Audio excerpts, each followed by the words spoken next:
bienvenidos a un nuevo webinar de Profarma. A nombre de todo el equipo es un gusto darles la bienvenida. Mi nombre es Lisbeth Arzola y nuestro ponente, el maestro Carlos Díaz, el día de hoy nos estará ilustrando en este tema. Entonces, me permito presentarles al maestro Carlos. Yo sé que ya muchas personas aquí lo conocen, pero de igual forma les voy a leer una breve semblanza. El maestro Carlos Díaz Tufini es ingeniero en biotecnología por el TEC de Monterrey con enfoque en biotecnología médica y farmacéutica. Cuenta con estudios de maestría en ciencias bioquímicas, especialización en estadística aplicada y farmacología clínica.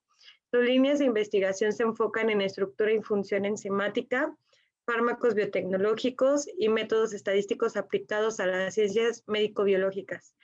Es candidato a doctor en investigación clínica experimental con enfoque en farmacocinética y farmacogenética.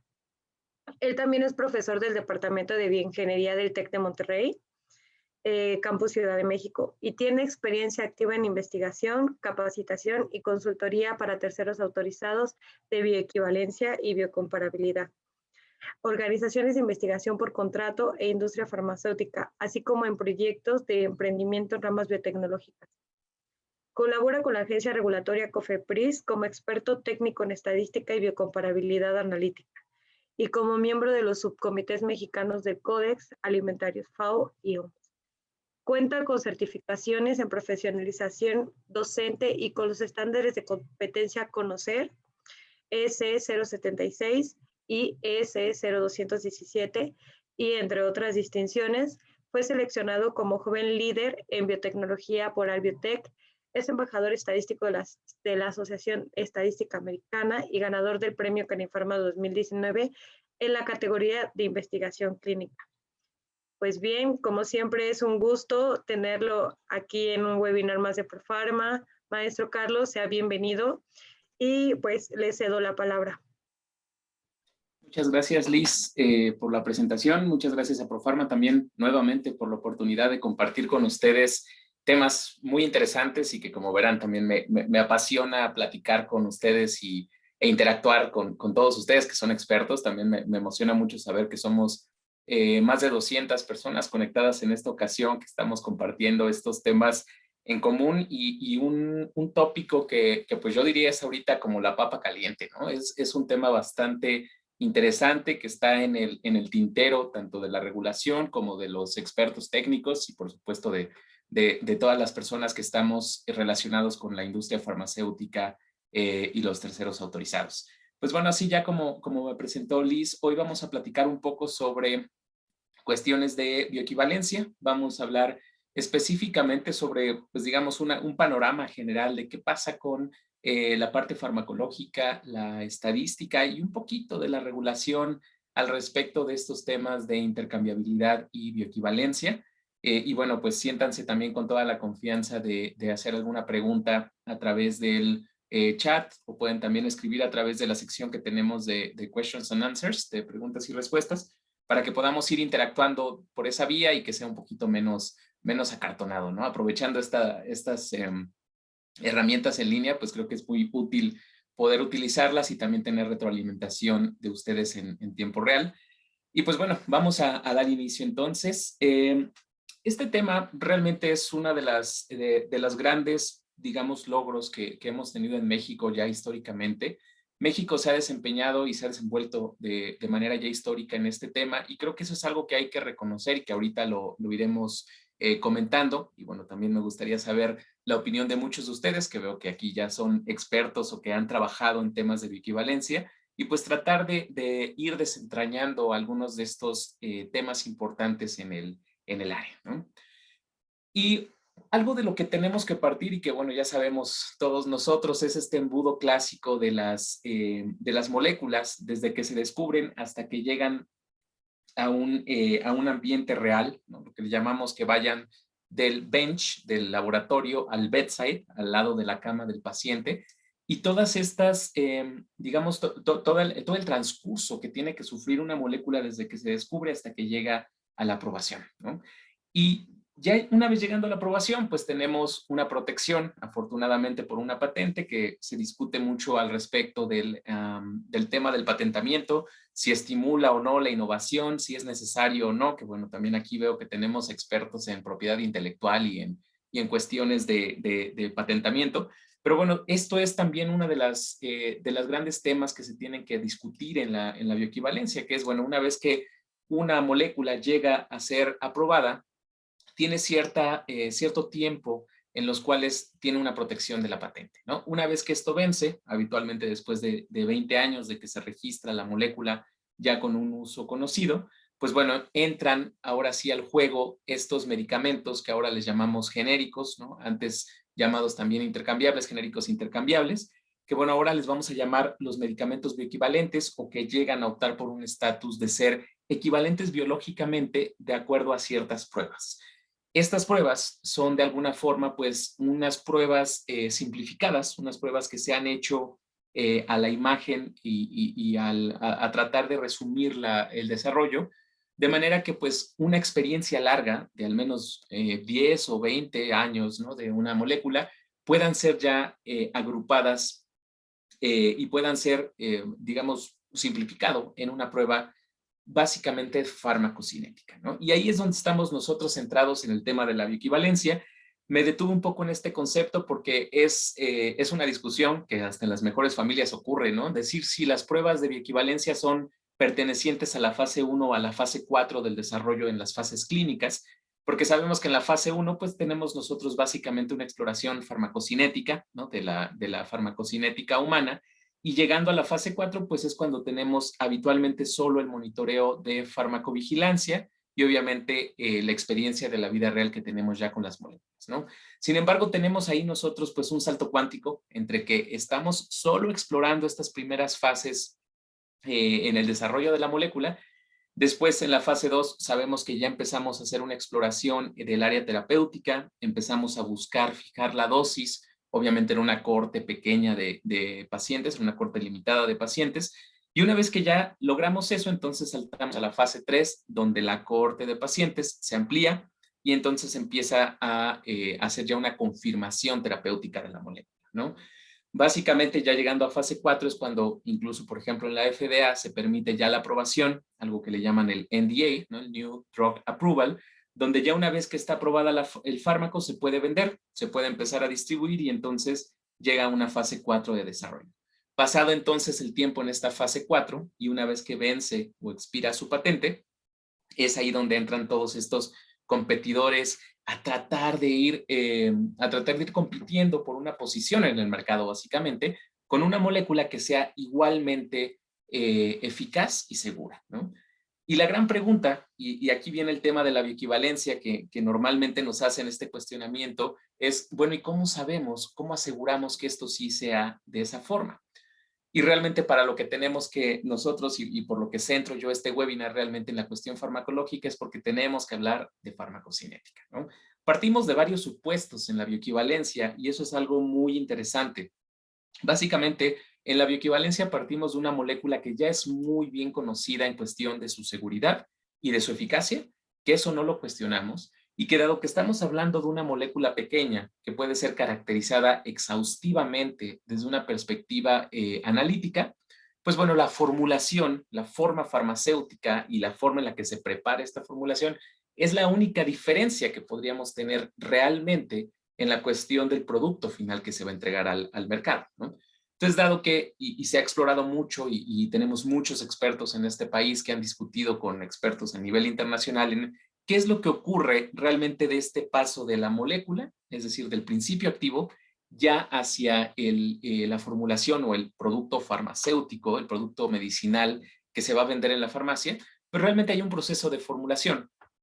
Y dado que la mayoría de los medicamentos que optan por este estatus son formulaciones orales que necesitan un proceso de disolución y de absorción, entonces esta primera porcioncita de la curva farmacocinética es lo importante, ¿no?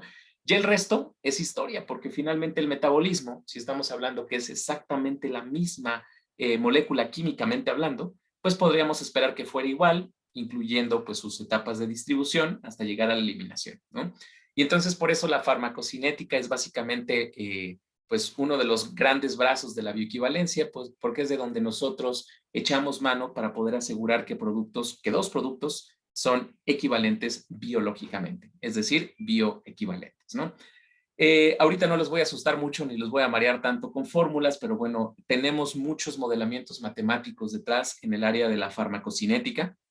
Departamentos completos en universidades a nivel mundial se dedican a explorar la farmacocinética, que es todos estos procesos en los cuales nuestro cuerpo está tratando de manejar o de procesar una sustancia exógena, es decir, un xenobiótico, una molécula química que estamos nosotros introduciendo al cuerpo, ¿no? Y dentro de estos procesos, pues sabemos, y hay algunos acrónimos para tener ya una fácil memorización de estos procesos, que es el famoso LATME, que es la liberación desde su forma farmacéutica, ya sea tableta, cápsula o cualquiera de sus variantes, ¿no? Cápsulas de gelatina blanda, modificaciones en la liberación, ¿no? Cápsulas o tabletas de liberación extendida. Después llegamos a un punto de la absorción donde las células cumplen su papel principal a través de las membranas celulares. Después tenemos todos los procesos de distribución donde ya la hemodinamia, es decir, nuestro torrente sanguíneo y todos nuestros diferentes compartimentos en el cuerpo empiezan a tener su parte tratando de captar estas moléculas, almacenando algunas veces ellas y distribuyéndolas a lo largo de todo el torrente sanguíneo. Después tenemos las fases de metabolismo, donde ahí nuestro hígado, el gran laboratorio del cuerpo, entra a la escena con todos sus sistemas enzimáticos, los famosos citocromos y algunos otros, donde, bueno, empezamos a hacer este manejo, este procesamiento del fármaco para tratar de eliminarlo finalmente, que sería la última etapa, la excreción. Dentro de esta eliminación, que es la combinación de metabolismo y excreción, pues tenemos el papel principal tanto del hígado como del riñón, tratando de manejar estos compuestos, ¿no? Entonces vean que no es trivial realmente que nosotros consumamos un medicamento y que tengamos cierta concentración plasmática después de algunos momentos, de algunos minutos u horas, y por eso es que se explora demasiado esto del LACME, de la farmacocinética, y comparativamente contra un producto de referencia, si nosotros tenemos un medicamento de prueba, pues podríamos tratar de compararlo, ¿no? Y de ahí el gran supuesto de la bioequivalencia, que es si son equivalentes farmacéuticos con una equivalencia además farmacocinética, podríamos considerar que entonces son igualmente trabajados dentro del cuerpo. Y dado que la molécula química es exactamente igual que el medicamento de referencia, hablando del principio activo, entonces decimos que tenemos un equivalente farmacéutico. Hay algunos términos importantes que obviamente esto se discutirá mucho más a fondo, porque este es un webinar introductorio de un curso que se va a impartir, donde, bueno, aprenderemos a calcular estos parámetros farmacocinéticos, pero básicamente dentro de la terminología importante, pues tenemos las concentraciones máximas que puede alcanzar un medicamento en el torrente sanguíneo. Tenemos el área bajo la curva, como esta integral, ¿no? Los que somos ingenieros nos emociona hablar de integrales porque es toda el área que está bajo una curva, que es básicamente pues una cobertura, una sombra debajo de esta curva farmacocinética que nos va a dar un indicativo de la cantidad del medicamento que está siendo absorbida. Tenemos también cuestiones de seguridad, como la concentración mínima tóxica, ¿no? Es decir, la concentración mínima en la cual una vez arriba de ella nosotros encontramos ya un evento adverso o alguna situación que debería ser ya analizada desde el punto de vista más toxicológico que farmacológico. Y también tenemos por el otro lado una concentración mínima efectiva, donde nosotros, si estamos trabajando farmacocinéticamente por abajo de esa concentración, pues no veríamos ningún efecto biológicamente, ¿no? Entonces vean cómo ya hay varios conceptos ahí relacionados. El tiempo, dado que esta es una curva modelada con respecto al tiempo, pues tenemos que también entender que el tiempo es esencial. Y la cinética, como buena cinética, incluso hablando en términos de física, pues depende del tiempo, ¿no? Tenemos una diferencia, un cambio con respecto al tiempo, y eso es básicamente a lo que se va a referir cuando estamos hablando de la parte cinética, ¿no? Por este lado tenemos una concentración plasmática, que es la que se va a ir titulando o cuantificando a través de muestras sanguíneas que necesitamos tomar de sujetos de investigación. Entonces vean como ya un ámbito completamente científico quizá de modelado farmacéutico, farmacológico, ya ahorita cae en una etapa donde los sujetos de investigación y un diseño clínico es esencial para poder obtener información de calidad a partir de estos estudios, ¿no? Uno de los puntos que se analiza de manera muy exhaustiva dentro de toda esta área farmacocinética es realmente la biodisponibilidad, que en términos muy vanos sería qué tan disponible está biológicamente un compuesto para poder pasar a los tejidos y poder hacer su función, ¿no? Como lo vemos aquí en la imagen de arriba, pues tenemos nosotros mucho del fármaco, mucho del principio activo en el torrente sanguíneo y poco de ese fármaco pasa hacia los tejidos. Quiere decir que ahí tenemos una baja biodisponibilidad porque no estamos siendo prestos, ¿no? No estamos siendo expeditos para poder pasar hacia los tejidos. Sin embargo, por el panel de abajo tenemos nosotros un principio activo que está en el torrente sanguíneo, se distribuye muy bien y además está pasando con mucha eficiencia hacia los tejidos y eventualmente en el tejido es donde va a ser su función. Entonces realmente ahí es donde nosotros encontramos ya una alta biodisponibilidad y por lo tanto eso lo podemos cuantificar otra vez como buenos términos ingenieriles en cuestiones de su velocidad y de su cantidad que está pasando hacia los tejidos o hacia su sitio donde va a hacer su acción y finalmente ahí es donde esta biodisponibilidad se va a cuantificar. Entonces básicamente nosotros estamos con la biodisponibilidad midiendo qué tan rápido y cuánto de ese principio activo dentro de una forma farmacéutica, dentro de un medicamento, está siendo primero liberado, después absorbido, después distribuido, y cuánto de eso puede pasar eventualmente al sitio de acción donde va a tener su significado biológico, ¿no? O la eficacia terapéutica que nosotros esperamos. Entonces, este concepto de biodisponibilidad es algo que vamos a estar hablando porque es lo que queremos comparar. Queremos comparar qué tan rápido y cuánto de ese principio activo, ojo, comparación de prueba contra referencia que estamos ahora trabajando, vamos a tener eventualmente. Y bueno, todos estos momentos pues están resumidos en esta imagen que les digo son realmente vidas enteras dedicadas al estudio de la farmacocinética, desde qué tanto se absorbe y todo el papel de las membranas celulares y del tránsito de las moléculas a través de estas membranas celulares, ya sea a través de difusión pasiva, difusión facilitada, de ciertos transportadores activos también. Entonces tenemos ahí también una parte farmacológica, ¿no? Y de biología celular muy activa que se tiene que analizar.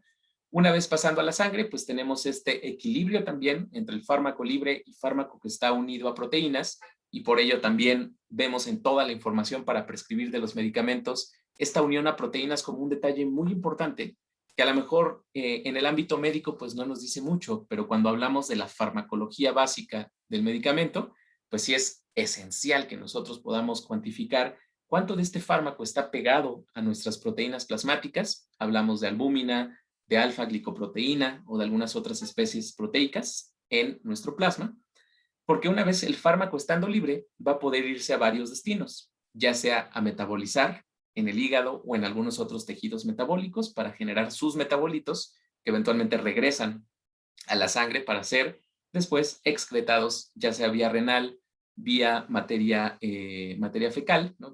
vía heces a través de la vía biliar o de alguna otra vía de excreción minoritaria que también podemos tener.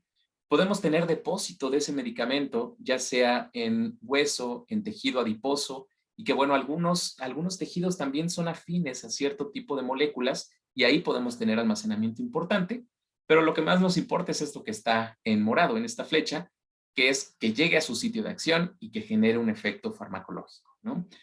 Entonces, el supuesto, y otra vez regresando a los supuestos de la bioequivalencia, es que si esto, y lo voy a poner aquí en palomitas de otro color para que las identifiquemos, si la absorción, si la distribución, y finalmente, pues eso lo podemos cuantificar comparativamente entre prueba y referencia, digamos que ya el metabolismo, la excreción, el depósito y el sitio de acción pueden ser supuestos que asumimos que si una vez esto y esto ocurrió de manera equivalente entre una referencia y una prueba, el resto, como les decía, es historia. El resto podemos considerar lo que ocurre de la misma forma exactamente, ¿no?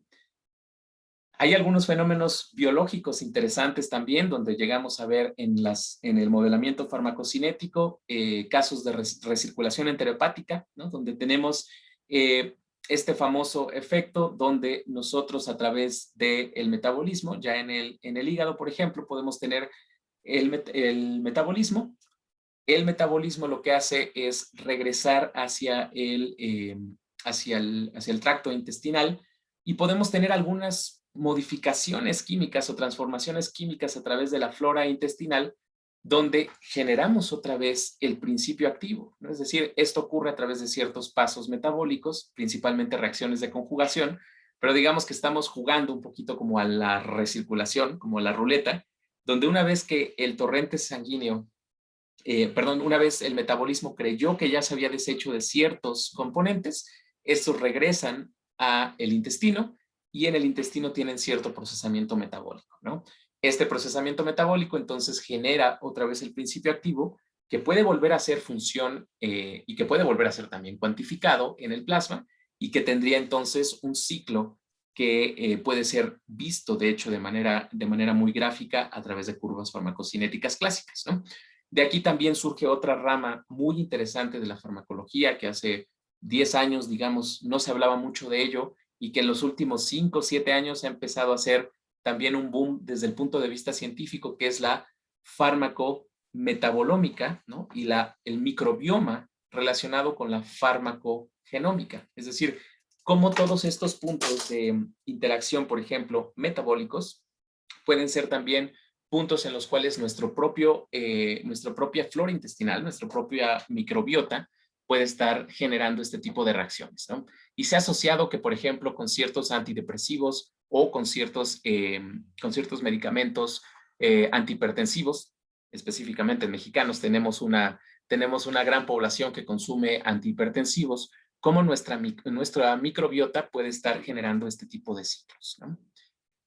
Aprovechando esto y nos hace una pregunta José Juárez, que nos dice qué es una reacción conjugada.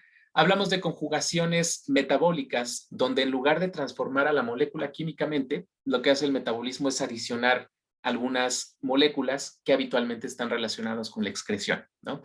Normalmente estos son conjugados, por ejemplo, de glucurónido, que son moléculas derivadas de los carbohidratos, que se le pegan a las moléculas para tratar de hacerlas más solubles en agua, en orina habitualmente, y que éstas puedan ser excretadas más fácilmente, ¿no? Entonces digamos que esto es como un juego donde nosotros tenemos una adición de esta molécula y eventualmente la microbiota, nuestra flora intestinal, va a empezar a quitar esta molécula que le adicionamos, ¿no? Eso es un poco el juego de la recirculación enterohepática. Y lo podemos ver, como les decía, de manera muy clara en este tipo de ejemplos. El micofenolato de mofetilo es uno de estos medicamentos que tienen claros ejemplos de recirculación enterohepática, donde vemos que el medicamento, pues dada la curva farmacocinética esperada, incrementa su concentración plasmática, se distribuye, llega a su pico máximo, a su Cmax, y de ahí empieza a disminuir porque se está distribuyendo, está pasando hacia los tejidos, está pasando hacia nuestros tejidos hepáticos, metabólicos, disminuye nuestra concentración plasmática y de pronto ya cuando parece que todo se iba depurando, vuelve a aparecer el fármaco, ¿no? ¿Qué es lo que está pasando ahí? Pues no es que nosotros estemos produciendo fármaco de manera endógena, sino que estamos reliberando al torrente sanguíneo estos fármacos porque tenemos este fenómeno de la recirculación enterohepática, ¿no? Donde hay una liberación otra vez del principio activo hacia el torrente sanguíneo, dadas estas reacciones metabólicas que les decía, y pues también un juego de solubilidades, ¿no? Porque una vez en el intestino podemos absorber el medicamento, ¿no? Y ya en el torrente sanguíneo pues hay una distribución nuevamente de estos componentes, ¿no? Entonces, bueno, esto eventualmente se puede modelar de manera muy interesante. Hay algunas constantes que pueden determinar qué tan rápido, qué tan lento esto ocurre y que así como nos menciona Andrea, si esto beneficia o afecta al paciente, pues depende. Y creo que lo más importante es conocer que esto ocurre, ¿no? Conocer y caracterizarlo como a través de la farmacocinética, que para ello hay toda una rama que le llaman el monitoreo terapéutico de fármacos,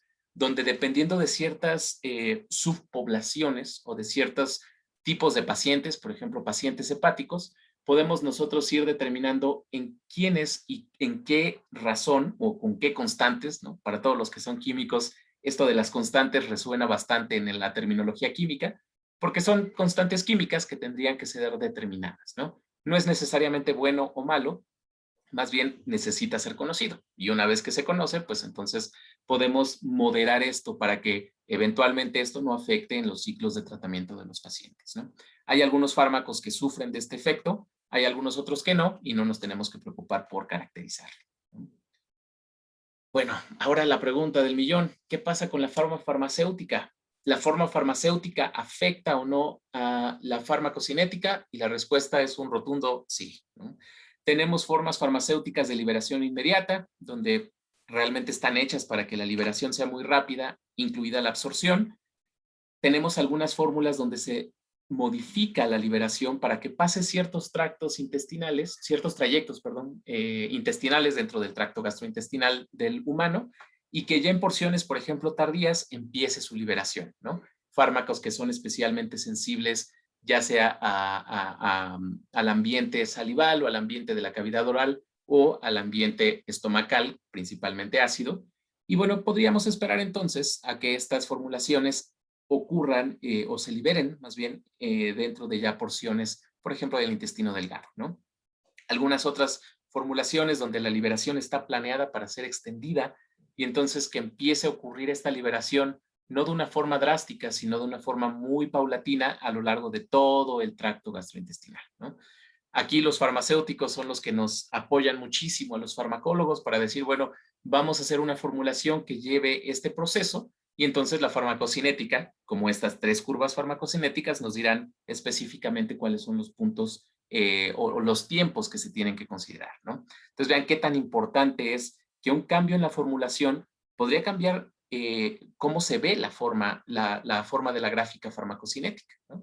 Y entonces nosotros no quisiéramos que nuestro medicamento, por ejemplo, de prueba tuviera una forma de este tipo, cuando el de referencia está así, porque estamos de acuerdo que estamos nosotros exhibiendo tiempos diferentes en el máximo de la liberación y que quizá también podrían significar un cambio en el área bajo la curva, ¿no? Para eso sí hay ciertos tratamientos, pero bueno, esto se tendría que ir platicando ya después con los formuladores, ¿no? Aquí hay bueno, es un ejemplo de dos diferentes formulaciones de un fármaco muy conocido también, metilfenidato. El metilfenidato tiene una formulación, como lo vemos en blanco, en los puntitos huecos, de formulación de liberación inmediata, y en puntitos negritos tenemos las formulaciones de liberación extendida. Vean cómo es crítico que nosotros, con exactamente una misma forma de administración, una misma dosis, ¿no? Que son 60 miligramos, con diferentes formulaciones, tenemos un cambio drástico en la concentración máxima que se alcanza, un cambio también bastante importante en el tiempo en el cual nosotros estamos viendo ese pico máximo, y que a lo mejor, como buenos ingenieros, como les digo, si tomamos el área bajo la curva de ambas gráficas, a lo mejor decimos es lo mismo, son los mismos 60 miligramos que se están absorbiendo. Sin embargo, estaremos de acuerdo, y no tenemos que ser muy expertos en el tema para poder concluir que un cambio de concentración de 20 a menos de 15 podría significar un evento adverso o incluso una concentración subefectiva en algunos pacientes, ¿no? Entonces vean como sí tenemos ahí una cuestión importante en estas dos formulaciones, ¿no? Nos pregunta Susana que cómo se define un medicamento de liberación rápida, pero realmente aquí más bien es que no tiene un retraso en qué tanto la formulación está teniendo un tiempo de retraso en esta liberación.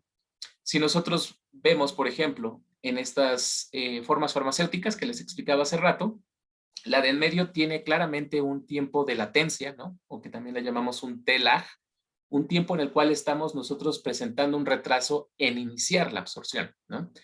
Una formulación de liberación inmediata, como bien preguntas, pues es una formulación que en cuanto entra en contacto con los fluidos biológicos, desde la saliva, empieza a presentar una liberación y una absorción del principio activo, ¿no? Entonces así es como se podría ir determinando, ¿no? Muy bien, pues vamos a seguir realmente ya cuando nosotros llegamos al punto de la bioequivalencia es porque ya esto de las formulaciones, tanto de liberación inmediata o de liberación prolongada, pues ya no tienen tanta importancia, porque estamos tratando de comparar dos equivalentes farmacéuticos biológicos. ¿A qué me refiero con esto?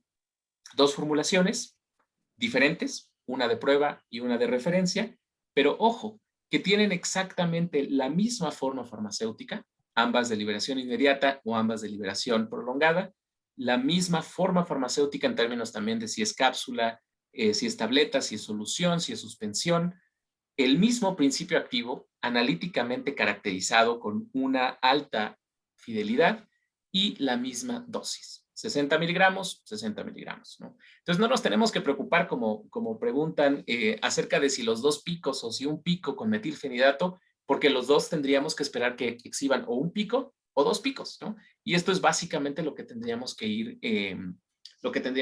comparando, ¿no? Porque así como preguntan, pues el metilfenidato, ¿no? Estos dos picos seguramente es por una recirculación enterohepática o seguramente es porque la absorción del metilfenidato ocurre ya en etapas muy tardías de nuestro tracto gastrointestinal, lo cual podría significar que eventualmente después de un primer pico tenemos un super pico, ¿no? De hecho, el pico máximo ocurre en el segundo pico del metilfenidato, justamente por tanto fenómenos conjuntos de recirculación enterohepática como de una absorción ya tardía en los tractos intestinales, ¿no? En el tracto intestinal. ¿Qué es lo que tenemos que esperar también con estos equivalentes farmacéuticos? Mismos resultados clínicos en términos de seguridad y de eficacia. Pequeño gran detalle, en los temas de bioequivalencia no estamos nosotros evaluando ni seguridad ni eficacia de manera primaria en el estudio.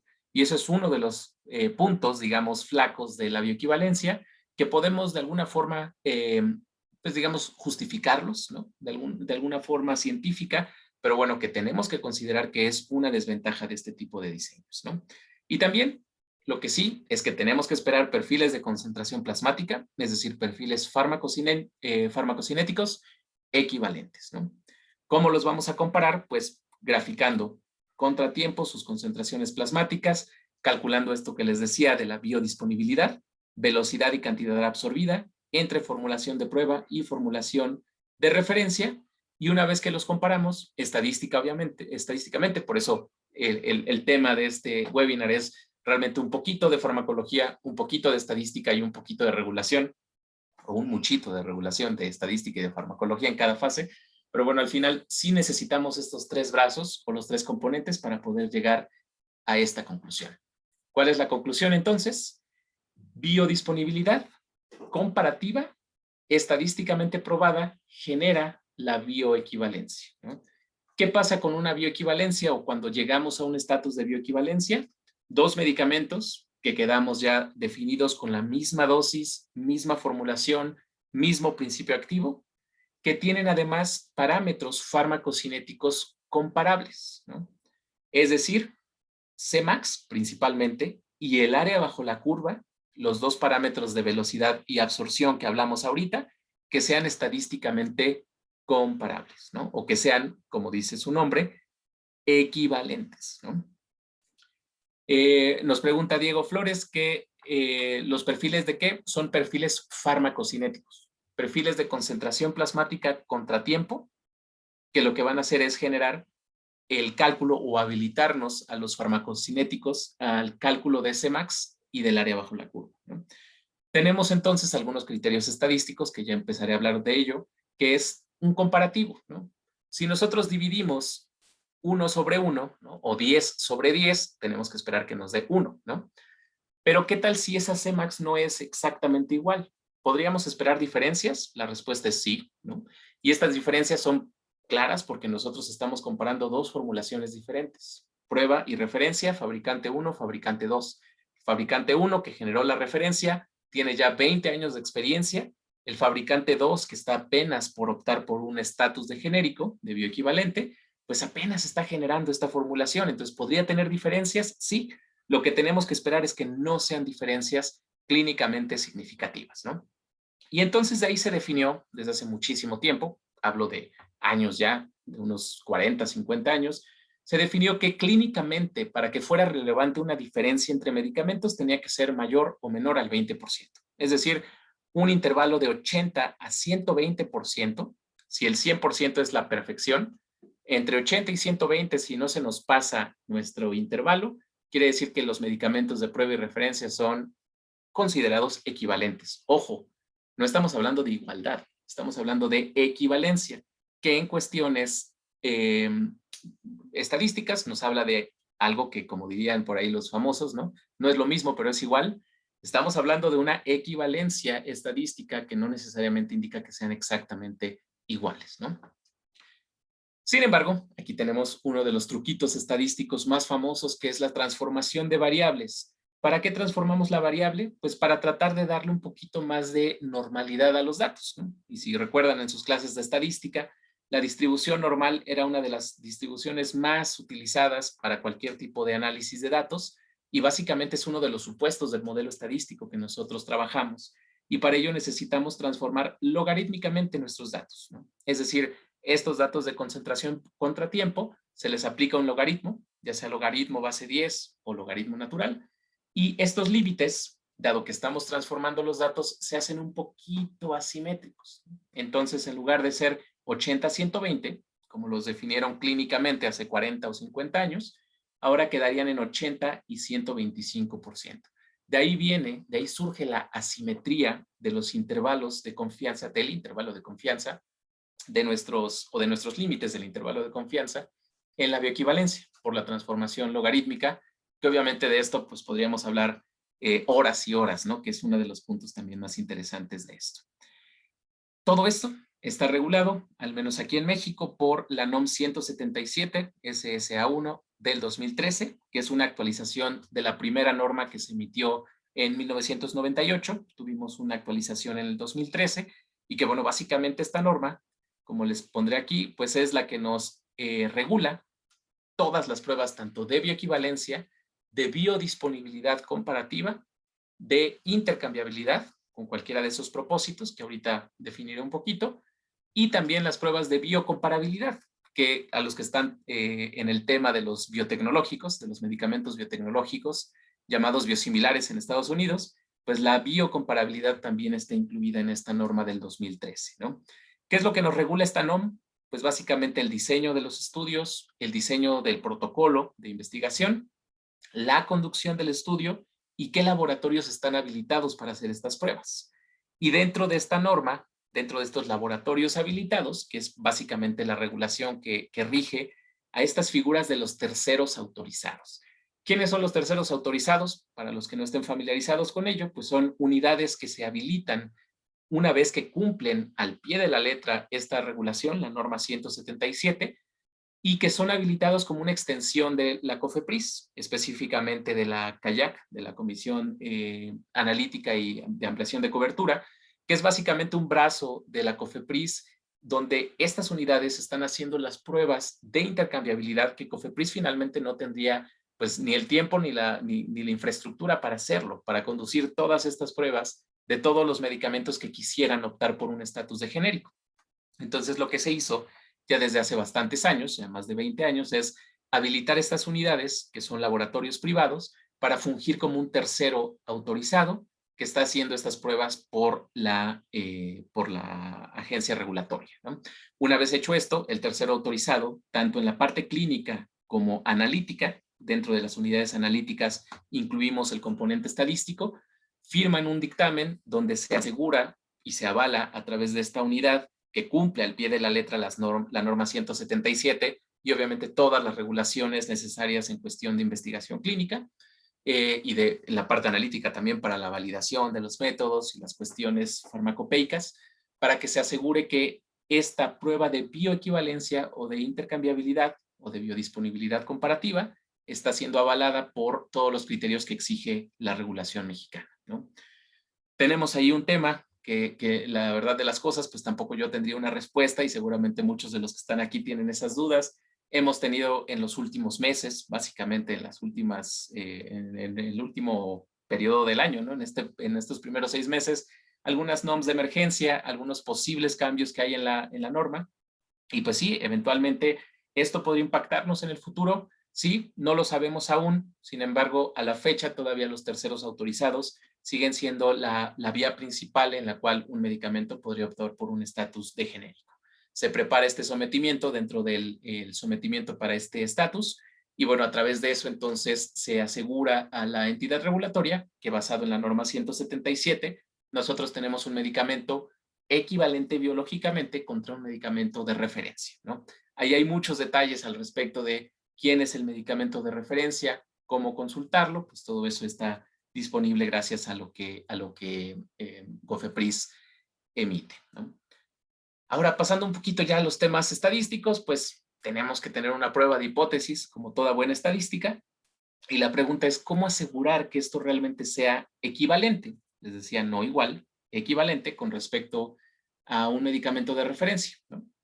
La respuesta es que pues tenemos una prueba de hipótesis un poco modificada a lo que nosotros estamos habituados, ¿no? Si se acuerdan cuando hicieron sus tesis de licenciatura o de posgrado, pues tenían que establecer pruebas estadísticas.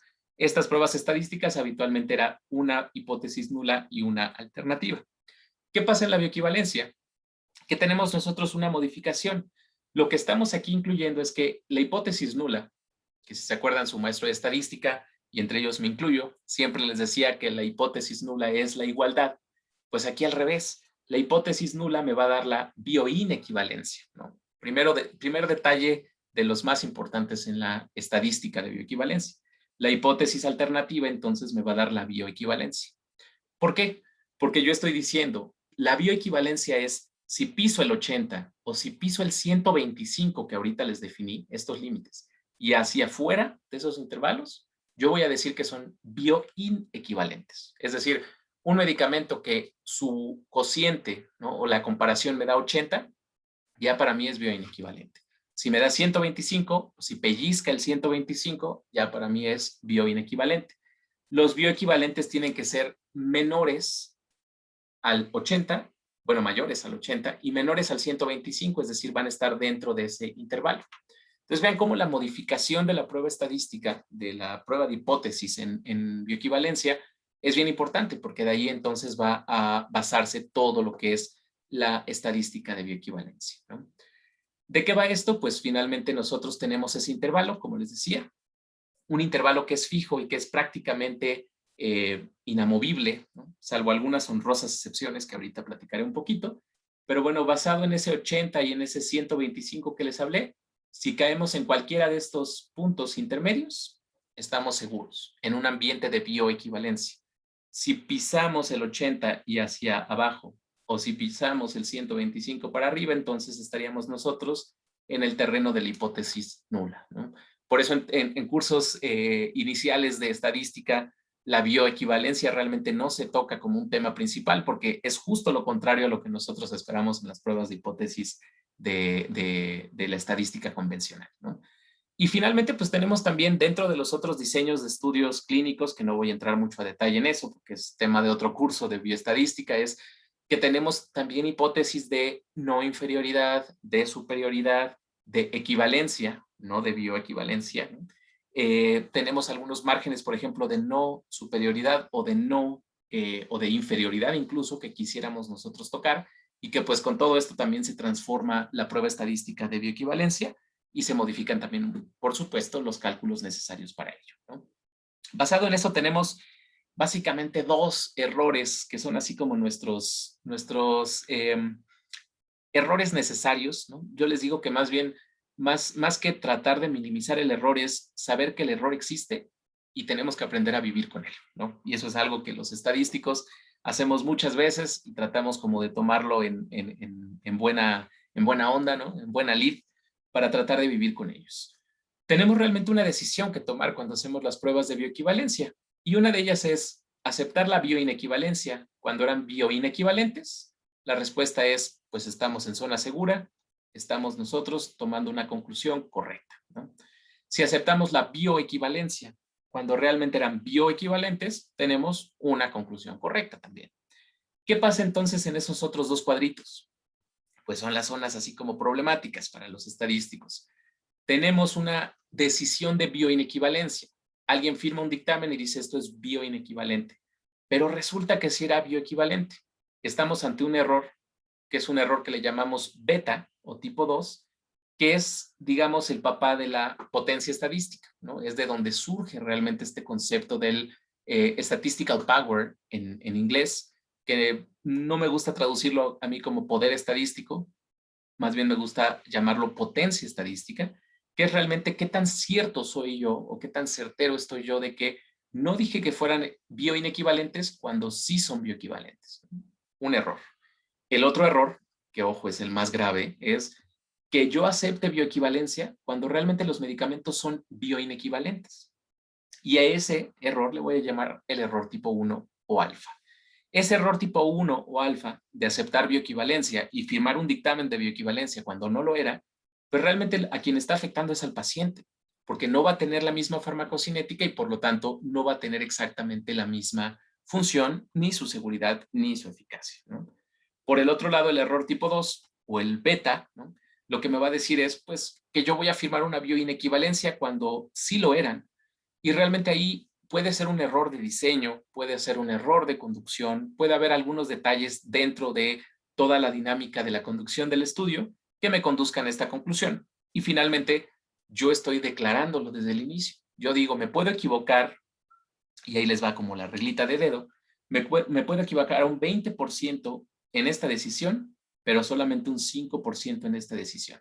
Es decir, estoy protegiendo 4 veces más al paciente que al patrocinador o al cliente que me está dando su formulación, que me está confiando su formulación para poder yo hacer un estudio de bioequivalencia, ¿no? Entonces, ojo aquí, en cuestiones médicas, pues creo que sí es mucho más importante la protección al paciente y tener la certeza de que una vez liberado ese medicamento al mercado, efectivamente va a tener una misma seguridad y eficacia. Y algunos aspectos críticos, les digo ya para en una hora realmente esto es un tema que se nos va y que va a estar, va a ser tema de discusión y de muchas horas en el curso ya formalmente que se va a hacer sobre bioequivalencia. Pero bueno, algunos puntos críticos que a mí me gustaría dejarlos sobre la mesa para que se queden así como picados con el tema. Sobre el diseño de estudios, pues es saber qué pregunta científica vamos a responder, saber la naturaleza del producto, ¿no? La forma de administración del producto, tener la disponibilidad de métodos analíticos y finalmente tener una cuestión de consideración ética, riesgo-beneficio sobre las pruebas que se están ejecutando en humanos, ¿no? Es decir, esto que recomienda la FDA como los 4 puntos críticos para el diseño de los estudios de bioequivalencia, realmente están atañendo tanto a la unidad clínica como a la unidad analítica, como a la misma agencia regulatoria, como a los comités de ética, que también son uno de los actores principales dentro de estos diseños de estudio.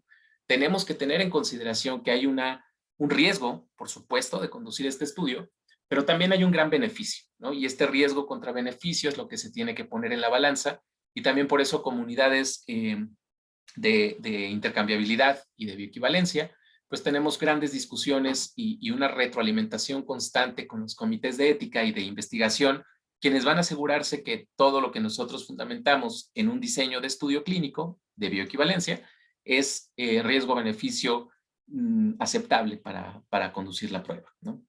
Al final de eso, pues nosotros quisiéramos que, por ejemplo, aquí en 5 sujetos, un estudio muy pequeñito, tenemos sus perfiles farmacocinéticos, que si los comparamos son básicamente iguales. Si comparamos Cmax y área bajo la curva son iguales.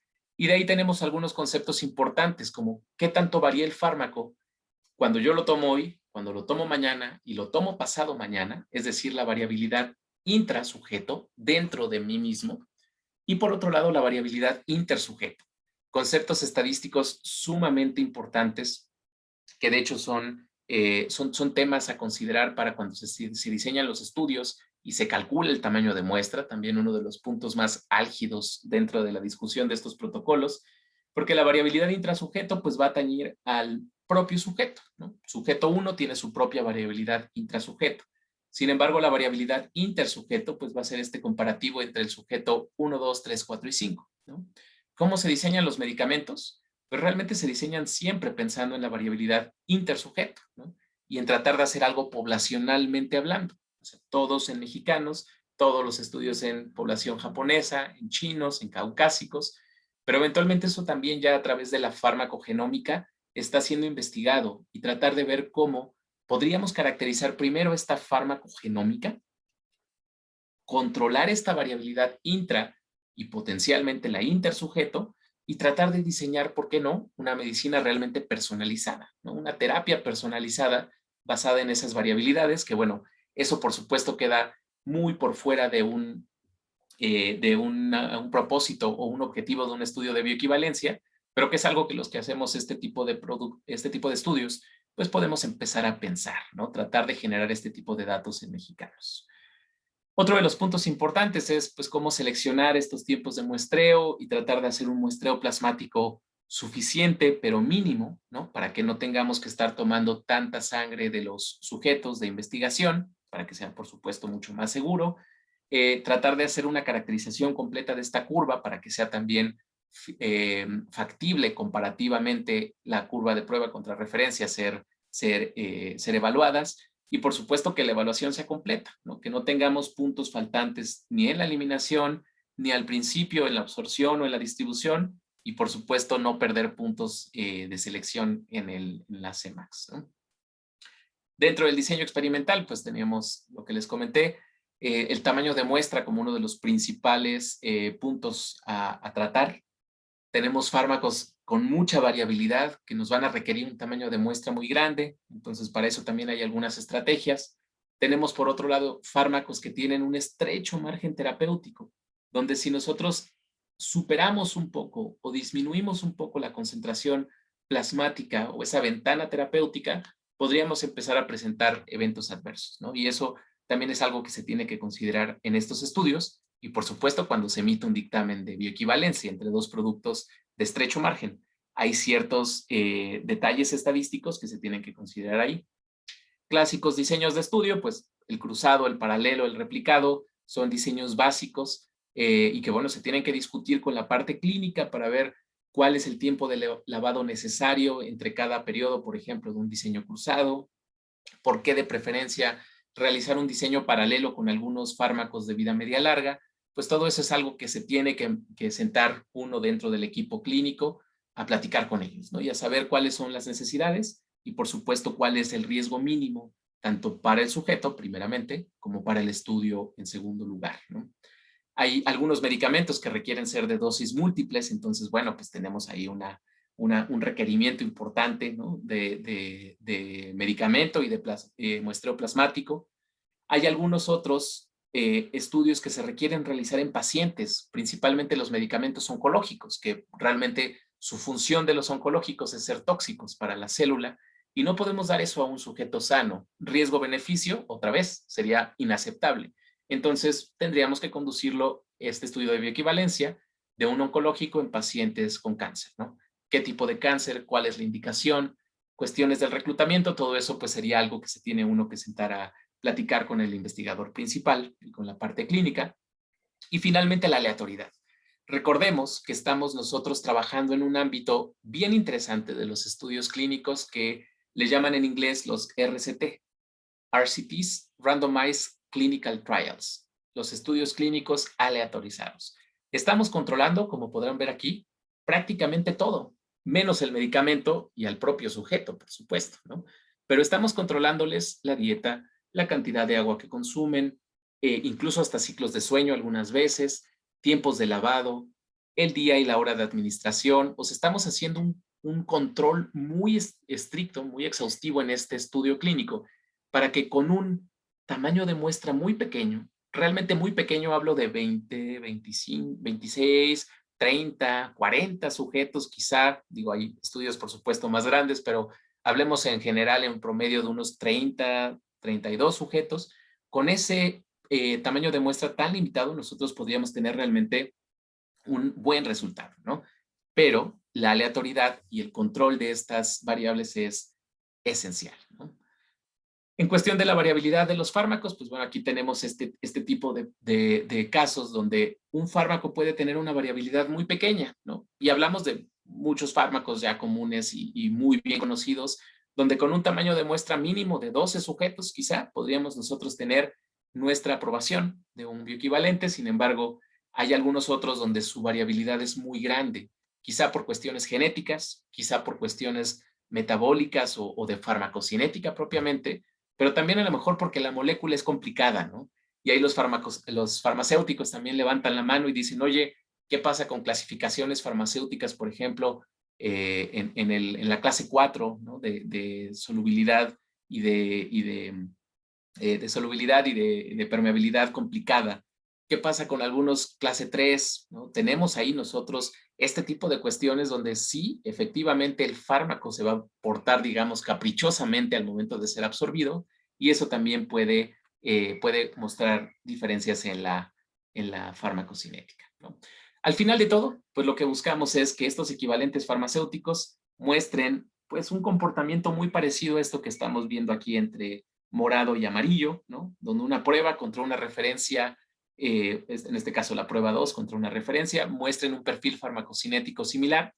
Y vemos aquí que una prueba 1, por ejemplo, está muy lejos de ser realmente un equivalente farmacéutico y un equivalente biológico, ¿no? Entonces tenemos ahí esta cuestión del control del estudio y además farmacéuticamente tenemos la misma forma, ¿no? Aquí tenemos varios casos donde tenemos tristes historias, algunas de ellas complicadas, fármacos que están muy por debajo del límite inferior de aceptación, en este caso no bioequivalente, fármacos donde están muy por arriba del límite de aceptación, en este caso no bioequivalente también, fármacos donde están dentro del 80-125 que hablé, donde pues realmente podemos aceptar la bioequivalencia porque están en un rango seguro de diferencias. Sin embargo, algunos otros donde pues habría ahí mucha discusión al respecto de este fármaco, por ejemplo, con mucha variabilidad, con un intervalo muy grande. ¿Qué pasa si yo incremento el tamaño de muestra? Pues disminuyo su amplitud, disminuyo su varianza, ¿no? En términos estadísticos, y esto podría entrar, ¿no? Pero como dicen ahora los memes de los chavos, ¿no? ¿A qué costo? ¿Cuál sería el costo de incrementar? ¿Cuántos sujetos más tengo que exponer? ¿Vale la pena o no? ¿Esto es una cuestión biológica o es de la formulación? Pues ahí hay cuestiones científicas que no solamente por el número tenemos que sentarnos a discutir, sino también por la cuestión biológica y del diseño, ¿no? La parte clínica. Algunos otros casos como este, donde pues si yo disminuyo la amplitud del intervalo, lo único que haría es confirmar que es bioinequivalente, muy seguramente. Casos como este, donde yo si disminuyo el intervalo, pues seguramente cabría dentro del 125 máximo, ¿no? Pero ¿por qué no centrar más este cociente, ¿no? Entonces, bueno, tenemos ahí como muchas diferencias y en este caso, pues tendríamos nosotros ahí también una gran discusión con respecto a las consideraciones estadísticas, ¿no? Pues muy bien, ya para ir terminando, quisiera dejar unos 15 minutitos para preguntas. Ya nada más quisiera saltar esta cuestión de las limitaciones de los estudios de bioequivalencia, ¿no? Ya hablamos mucho de las ventajas y de las bondades de esto, que es pues básicamente tener una formulación igualmente segura y eficaz basado en un supuesto farmacocinético que nos asegura que tenemos exactamente una formulación equivalente biológica con un menor costo ya en el mercado, ¿no? Que esto es algo que ya la farmacéutica define de manera que pues su estrategia comercial se asegura. Sin embargo, pues este estudio en su mayoría va a ser conducido en población sana, perdón. Los pacientes son los que toman el medicamento, no los sanos, ¿no? Si no estaríamos haciendo algo mal. Entonces, ¿qué pasa? Pues que estamos nosotros controlando demasiado esto, incluso hasta con sujetos sanos, ¿no? Que no son los que van a consumir normalmente el medicamento. ¿Podría haber diferencias? La respuesta es sí. La ventaja es que podría no ser tan grave como pensamos porque estamos comparando una prueba y una referencia dentro del mismo estudio. La otra es, tenemos un tamaño de muestra suficiente para términos farmacocinéticos, pero limitado para tener una evidencia exhaustiva de seguridad, ¿no? Otra vez, tenemos una desventaja metodológica en el diseño, sí, pero ojo, este estudio no es para seguridad. Ya estamos partiendo de que esta molécula de referencia tiene mucha experiencia en el mercado en cuestiones de seguridad, ¿no? Solo se explora la farmacocinética, y eso es liberación, absorción, son críticos para poder tener esta Cmax. La distribución, el metabolismo y la excreción sí son importantes, pero finalmente eso ya sale del rubro farmacéutico, ¿no? Porque la formulación pues realmente podría impactar principalmente en la liberación y en la absorción. Y finalmente, la gran pregunta y la gran cojera de los estudios de bioequivalencia es, ¿qué pasa con la eficacia, ¿no? Nosotros aseguramos solo la farmacocinética, de forma secundaria la seguridad, pero realmente la eficacia es algo que no controlamos en un estudio de bioequivalencia, pero bueno, estamos partiendo del supuesto que la molécula es exactamente igual, analíticamente caracterizada con técnicas de líquidos masas-masas, por ejemplo, y que dada una diferencia no esperada en el principio activo, dentro de una formulación y ya conducida en un estudio farmacocinético, podríamos esperar que la eficacia realmente fuera igual, ¿no? Entonces, esa es una de las grandes ventajas. Voy a saltar esta tabla y finalmente, pues, todo esto que ya planteamos, pues sería para concluir finalmente que dos medicamentos, ojo, son bioequivalentes, son equivalentes biológicos con una diferencia esperada, ¿sí? Pero controlada, ¿no? A no más de un 20% que se ha visto clínicamente que estamos nosotros entonces en un rango seguro de diferencia. Se confirma de manera estadística, como hablamos ahorita, con un error controlado y con una cuestión estadística muy, muy controlada y pues por lo tanto somos ya, digamos, estamos satisfechos de haber generado una formulación que realmente sea equivalente y que tengamos nosotros una alternativa potencialmente ya en el mercado en algunos meses o años, una vez que la agencia regulatoria revise este tipo de estudios, ¿no? Y pues muy bien, ya como conclusión general, pues hablaría yo que la intercambiabilidad y la bioequivalencia realmente tienen ya un marco muy sólido y estandarizado en México. Tenemos una infraestructura muy importante también en México en cuestión de los terceros autorizados, que como nos preguntan por aquí, por ejemplo, Werner nos pregunta que dónde pueden ubicar esos terceros autorizados. En la página de COFEPRIS hay listas sobre las unidades habilitadas como terceros autorizados para bioequivalencia específicamente. Puedes consultar ahí el listado actualizado, que son todas aquellas unidades que ya han pasado la evaluación por parte de la agencia regulatoria, por parte de auditores líderes de CAYAC y también por parte de expertos técnicos que apoyamos en COFEPRIS para poder hacer esta habilitación. Y realmente algo que me sentiría muy orgulloso de hablar es que México es referente en temas de bioequivalencia, ¿no? Tenemos pues un liderazgo, al menos en Latinoamérica, en cuestiones de bioequivalencia y que ya pues otro tipo de agencias regulatorias, incluso la FDA o Health Canada, han volteado a ver algunos estudios en México ya como referentes importantes y tenemos unidades de bioequivalencia funcionando aquí en México que tienen la habilitación por parte de FDA, de Anvisa, de INVIMA en Colombia. Tenemos ya el aval de varias agencias internacionales en algunos centros de investigación aquí en México, lo cual pues hace pensar que estamos haciendo muy bien las cosas.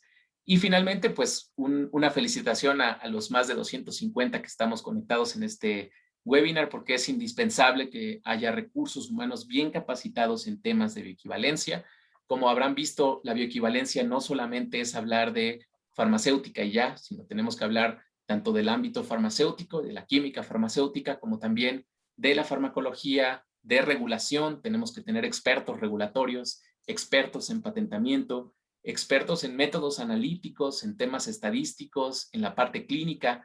Entonces, es un equipo interdisciplinario, para lo cual, pues los recursos humanos, como todos ustedes, son valiosísimos para poder hacer este seguimiento. Pues finalmente, así como estos bioequivalentes, ¿no? Que a lo mejor sí son equivalentes biológicos, tienen ligeras diferencias, pero se ven prácticamente igual, pues quisiera agradecer su atención, atender algunas dudas en algunos 10, 15 minutitos que tenemos todavía por aquí, y pues les dejo los datos tanto de un servidor como de Profarma para cualquier contacto. Muchas gracias por su atención. Muchas gracias, maestro Carlos, por excelente introducción al curso de bioequivalencia.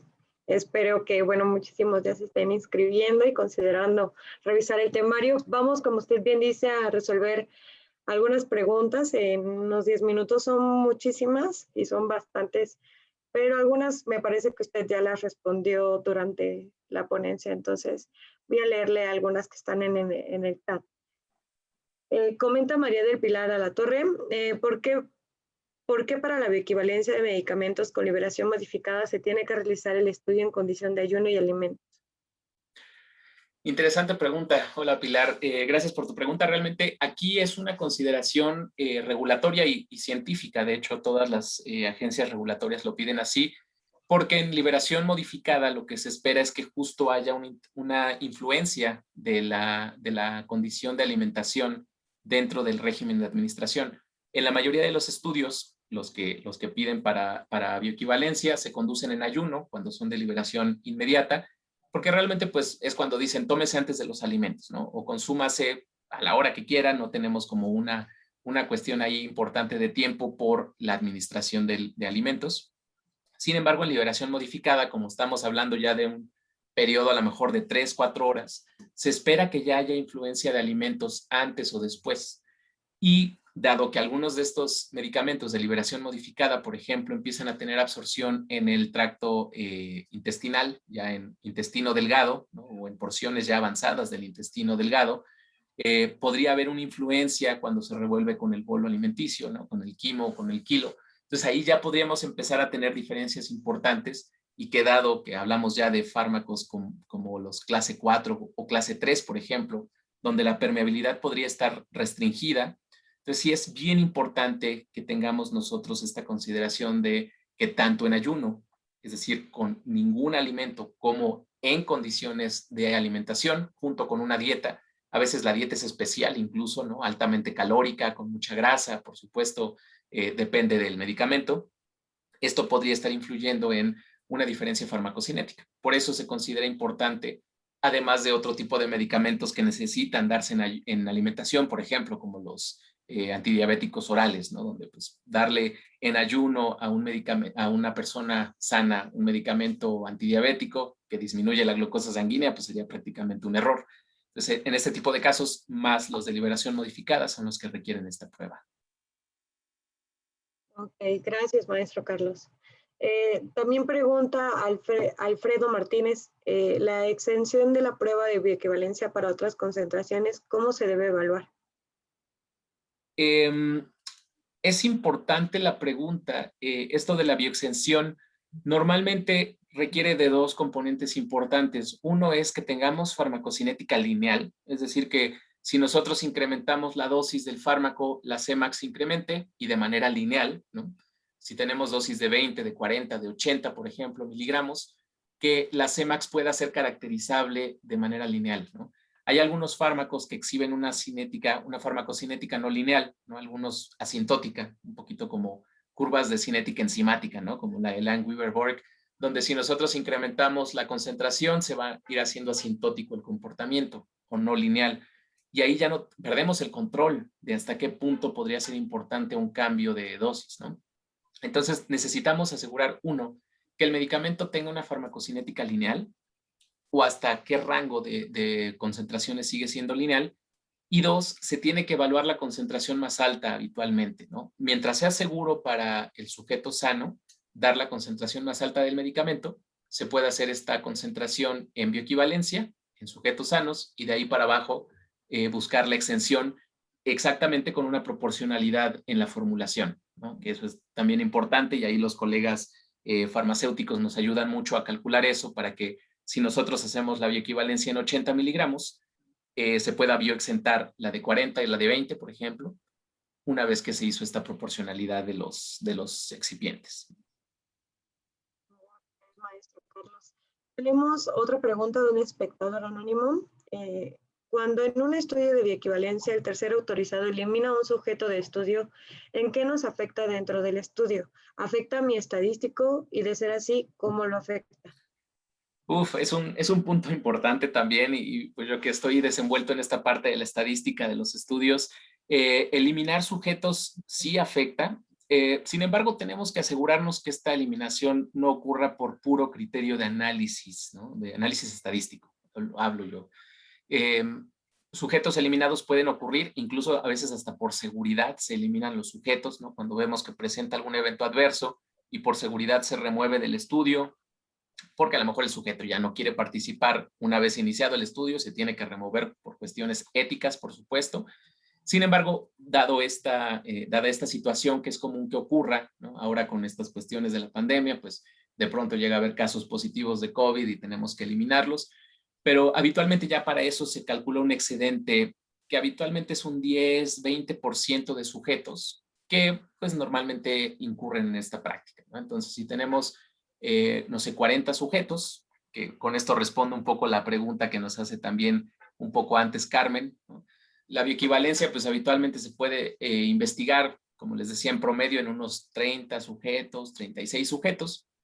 Si consideramos un 10% de excedentes, entonces tenemos 36 sujetos, adiciono un 10% de sujetos, es decir, 4, redondeándolo, y el estudio lo iniciaría con 40 sujetos, esperando que si se me va el 10% calculado, aún así no se me afecte mi estadística, ¿no? Llega a haber algunos casos donde salen demasiados sujetos y ahí sí, sobre todo al estadístico, lo ponen a sufrir porque empieza, como les decía, mientras menos tamaño de muestra, la variabilidad es cada vez más grande en el estudio y pues por lo tanto ahí sí nos empiezan a ocurrir situaciones como las que les ponía en la imagen, ¿no? De empezar a picar o a pellizcar los intervalos, los límites superior e inferior, y eso ya pues nos caería en una situación de diseño, ¿no? De falla de diseño. Maestro Carlos, también tenemos otra pregunta de espectador anónimo. Independientemente de la NOM 257, ¿por qué es necesario hacer estudios de biocomparabilidad para biofármacos que llevan más de 20 años en el mercado, como las insulinas, interferones, eritropoyetina, etcétera? ¿No sería más factible hacer un estudio sobre su farmacovigilancia y las buenas prácticas de fabricación?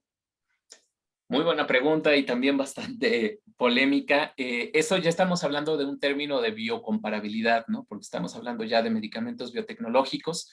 Sí, efectivamente, como dices, hay muchos medicamentos que ya son bien conocidos por ser eficaces, por tener una buena seguridad.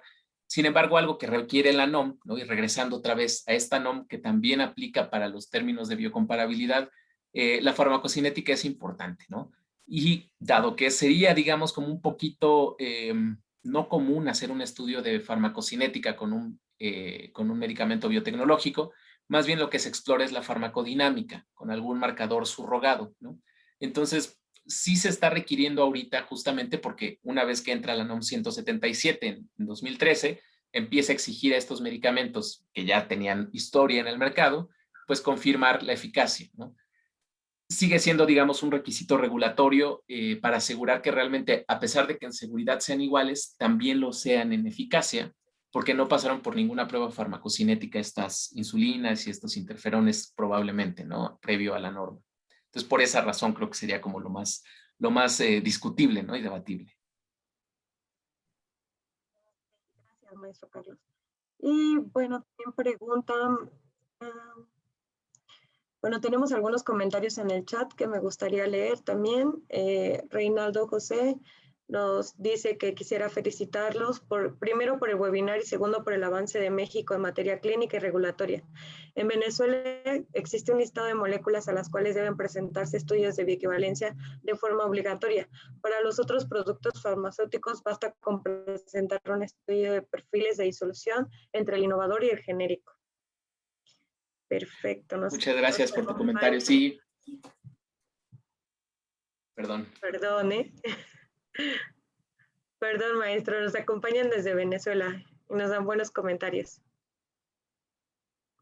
Muy bien, bienvenidos desde Venezuela.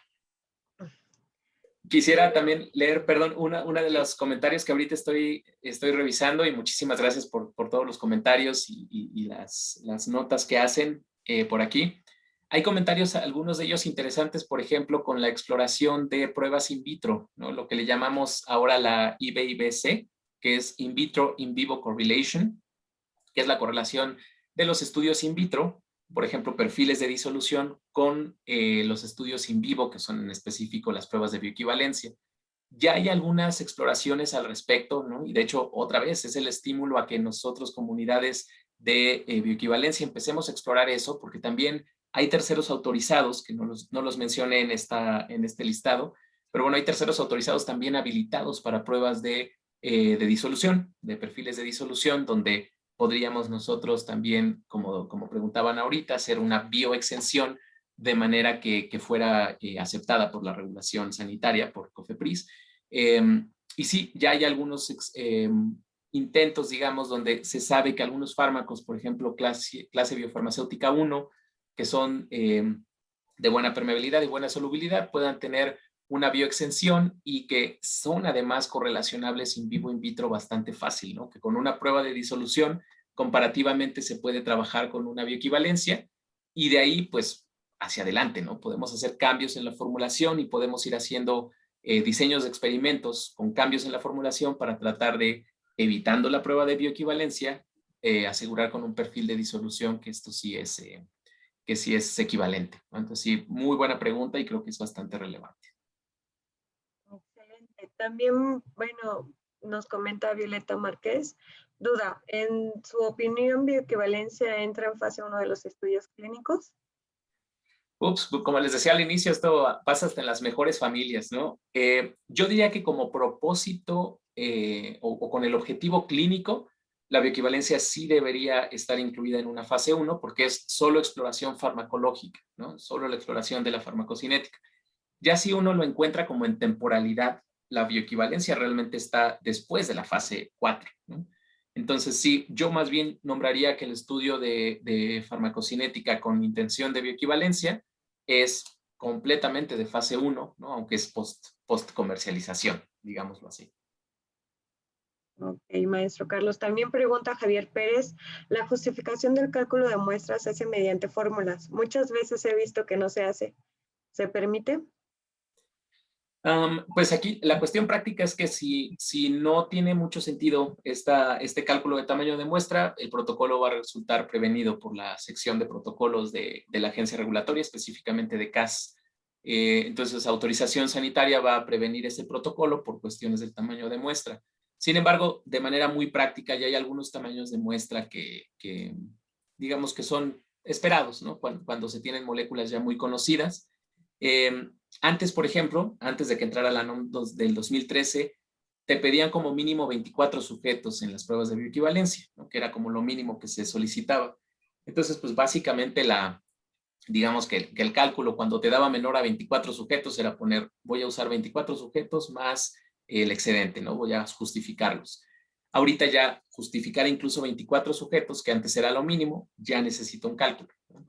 Entonces yo sugeriría, como buena práctica estadística en este ámbito, siempre justificarlo, buscar una consideración de la variabilidad y pues por supuesto la justificación clara para el tamaño de muestra, ¿no? Incluso si llega a ser un tamaño de muestra demasiado grande o demasiado pequeño para los estándares que ya maneja CAS en la sección de protocolos, simplemente pueden revisar la justificación y si tiene sentido por la referencia científica que se usó, que siempre tiene que estar soportado en la literatura internacional, pues lo pueden aprobar sin comentarios, ¿no? Sin embargo, si este tamaño de muestra es demasiado grande o demasiado pequeño, si no tiene justificación, pues va a ir con una prevención. Ok, maestro Carlos. Tenemos otra pregunta de Mariana Mayén. Dice, hola, excelente tema. Gracias por la manera en que lo explicas. Tengo una pregunta. ¿Existe la manera de identificar estadísticamente o en general con los datos obtenidos durante el estudio de investigación si la bioequivalencia fue por la operación o por la bioinequivalencia fue por la operación o por la formulación? Sí es un tema que se puede explorar y la verdad ahí nos ayuda mucho que todos los estudios de bioequivalencia, como lo comenté al final, sean altamente controlados, ¿no? Y esto, pues dado todas las variables que controlamos en el estudio, se podría saber, se exploran, por ejemplo, efectos de periodo, de secuencia y de formulación y del sujeto también en el estudio de manera clásica, ¿no? Es decir, tenemos un periodo 1 y un periodo 2 de tiempo donde la misma cantidad de sujetos recibe la misma cantidad de medicamento. Si encontramos una diferencia en los periodos, pues ahí es cuando uno pregunta qué pasó en el periodo 2 que fue mayor, ¿no?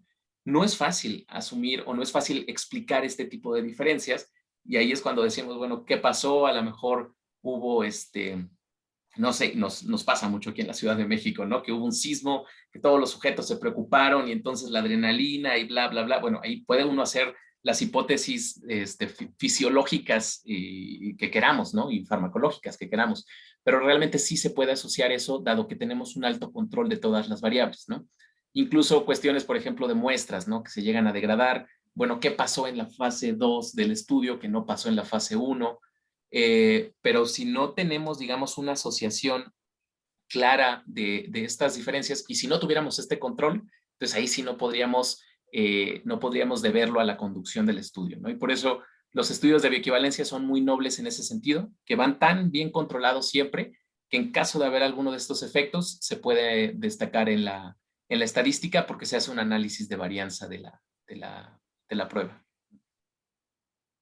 Ok, maestro Carlos, pues todavía tenemos bastantes preguntas. La verdad, yo creo que ya no va a dar tiempo de contestarlas todas, pero bien, bueno, se les sigue invitando a todos y cada uno de ustedes al curso. No sé si tenga alguna otra pregunta que se le haga bastante interesante, maestro, para poderla contestar. Sí, pues en el par de minutitos que nos quedan, quisiera aprovechar, por ejemplo, para retomar esto que hablaban, ¿no? De la bioequivalencia y de cuándo se llama bioequivalencia y cuándo se llama biodisponibilidad comparativa. Formalmente, como les decía, ¿no? Y como pregunta Alicia y algunos otros participantes, la bioequivalencia es siempre con equivalentes terapéuticos y equivalentes farmacéuticos también, perdón. Entonces tiene que ser tableta de 60 miligramos, tableta de 60 miligramos. Hay veces que se opta por una biodisponibilidad comparativa con fines de investigación, por ejemplo, donde dices, bueno, yo quiero comparar cómo funciona o cómo se desempeña farmacocinéticamente una tableta orodispersable contra una tableta, por ejemplo. Ambos de 20 miligramos, ¿no? Por ejemplo. Entonces los puedo comparar y se vale, sí, pero yo no podría llegar al mercado y decir son bioequivalentes, ¿no? Yo puedo decir son comparativos en su biodisponibilidad, pero dado que no son equivalentes farmacéuticos, yo no los puedo llamar bioequivalentes, ¿no? Y eso es básicamente la diferencia, que es una diferencia de nomenclatura, pero la prueba estadística y la conducción básicamente se hacen de la misma forma. Y otra de las preguntas que hace, por ejemplo, Rosana Hilal, dice que los límites de bioequivalencia cambian para drogas de estrecho rango terapéutico. Sí, para los fármacos que son de estrecho margen terapéutico se reduce, de hecho, el intervalo. En lugar de ser de 80 a 125, se estrecha a 90 a 111. Es decir, en lugar de darme un 20% de cancha, ¿no? En la diferencia, me da ahora solo un 10% de cancha. ¿Cuál es la repercusión, como preguntas aquí, de eso? Que el tamaño de muestra tiene que ser mucho mayor para tratar de hacer esta reducción. Y habitualmente esto se hace solo para el área bajo la curva. Es decir, yo quiero saber que el área bajo la curva no varía en más del 10% en el medicamento que estoy administrando, ¿no? Y hay varios ejemplos de esto que de hecho están también detallados, al menos para México, en las guías de fármacos de estrecho margen terapéutico, ¿no? Por ahí hay algunas guías donde carbamazepina, tacrolimus, por ejemplo, se me vienen a la mente algunos que sí tienen este requerimiento, ¿no? Son como 8 o 10 diferentes fármacos. Y por otro lado, también hay fármacos que son tan variables que usar esta diferencia del 20% sería básicamente una locura por la cantidad de sujetos que requeriríamos, que serían más de 100 o de 200. Entonces, lo que permite la estadística, y esto también a nivel internacional está aceptado, es ampliar ahora el intervalo de aceptación, que en lugar de ser de 80 a 125, fuera ahora de 75, por ejemplo, a 133. Es decir, un 25% de diferencia en lo esperado, ¿no? Y de hecho, llega a haber casos extremos, ¿no? Pero sí llega a haber casos donde incluso podría ser mucho más variable el fármaco y tenemos que escalar el intervalo de aceptación hasta 64, 150, una cosa así, que son ya diferencias abismales, pero esos son para contadas situaciones donde el fármaco es altamente variable, requiere un diseño, por ejemplo, replicado de estudio, donde tenemos que hacer no solo 2 periodos, sino 4, y bueno, ahí sí ya nos meten en complicaciones a las unidades, pero son muy bonitos esos estudios porque es un reto, ¿no? Realmente para la estandarización que se logra con la bioequivalencia, hacer tanto análisis de estrecho margen como de intervalo ampliado en la parte estadística siempre son una maravilla, ¿no? Son un deleite estadísticamente hablando, pero obviamente nos meten también en ciertas complicaciones metodológicas y mayor costo de los estudios, por supuesto. Y pues creo que esa sería la última pregunta, que es como interesante. Agradezco muchísimo sus comentarios a todos ustedes. Me da mucho gusto ver nombres conocidos, al menos también por acá. Entonces, pues quedamos en contacto a sus órdenes y pues muchísimas gracias por su atención. Muchísimas gracias a usted, maestro Carlos, por siempre tener tiempo, compartirnos sus conocimientos y dejarnos siempre con ganas de un poquito más de estadística, de biocomparables, de bioequivalencia. en amor a la ciencia. Y bueno, esperemos que se estén inscribiendo al curso completo. Ya se estará llevando a cabo a partir del 26 de julio, así que pueden consultar ya todos los detalles en la página. Y muchas gracias por siempre estar aquí a todos. Que tengan bonita tarde. Gracias, señor Fer, sin ustedes esto no sería posible. Gracias. Saludos de que... Bonita tarde. Hasta luego. Hasta luego. Buena tarde a todos. Bye.